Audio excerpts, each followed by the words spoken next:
안녕하세요, 임용세무사입니다. 곧 민족 대명절 추석이죠.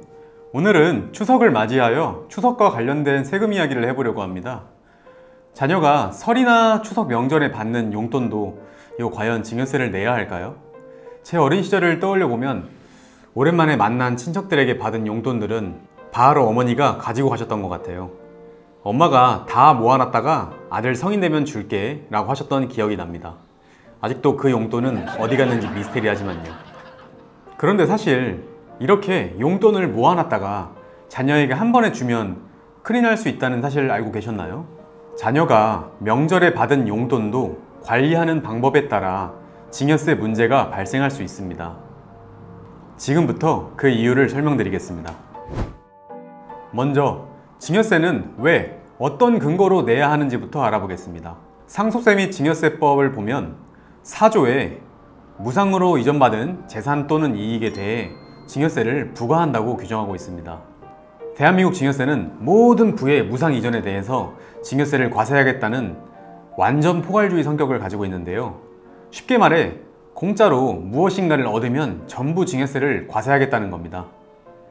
그렇다고 무상으로 받은 재산에 대해 모두 증여세를 부과하자니 너무 매정하잖아요. 이거 정 많은 대한민국 정서상 맞지 않죠. 그래서 상속세 및 증여세법에는 증여세를 부과하지 않겠다는 일부 예외 규정을 두고 있습니다. 상속세 및 증여세법을 보면 46조 5호에 사회 통념상 인정되는 생활비, 교육비, 기념품, 축하금, 부의금 등 기타 이와 유사한 금품은 증여세를 과세하지 않는다는 예외 규정이 있습니다.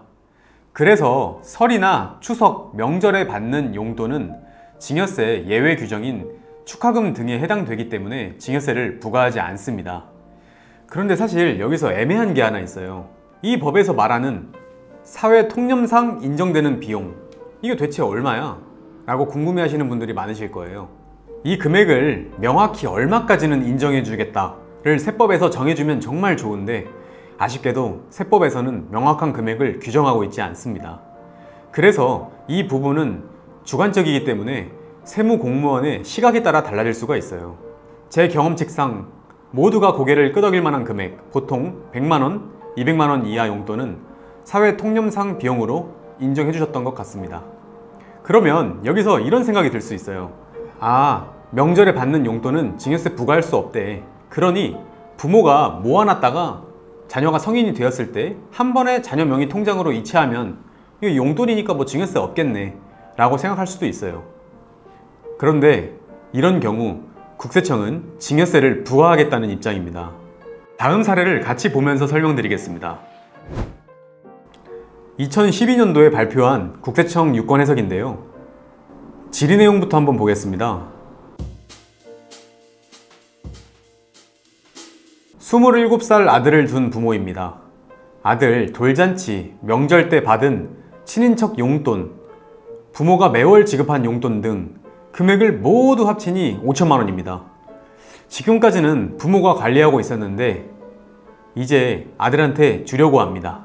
이 5천만 원 증여세 과세 대상인가요? 이 질의 내용을 들었을 때 어떤 생각이 드시나요? 돌잔치, 명절, 용돈 모두 축하금 성격이니까 증여세 과세 못하겠네. 아닙니다. 국세청은 자녀가 받은 이 5천만 원이 명절에 친인척으로부터 받은 용돈임을 객관적인 증빙에 의해 확인되지 않는 이상 증여세를 과세하겠다는 입장입니다. 사실 실무적으로 이런 경우 객관적인 증빙으로 과세관청을 설득시키기가 쉽지 않습니다. 따라서 자녀가 받는 명절 용돈은 받을 때마다 소액이라도 자녀 명의의 통장으로 관리하는 것이 향후 발생할 수 있는 증여세 리스크를 줄이는 방법입니다. 오늘은 추석에 받는 용돈도 과연 증여세를 내야 하는가에 대해 말씀드렸습니다. 이렇게 세금에 대한 소소한 관심만 가지고 계셔도 쉽게 절세할 수 있습니다. 이번 추석도 행복하고 건강한 명절 보내시기 바랍니다. 다음에는 더 쉽고 유익한 세금 이야기로 인사드리겠습니다. 감사합니다.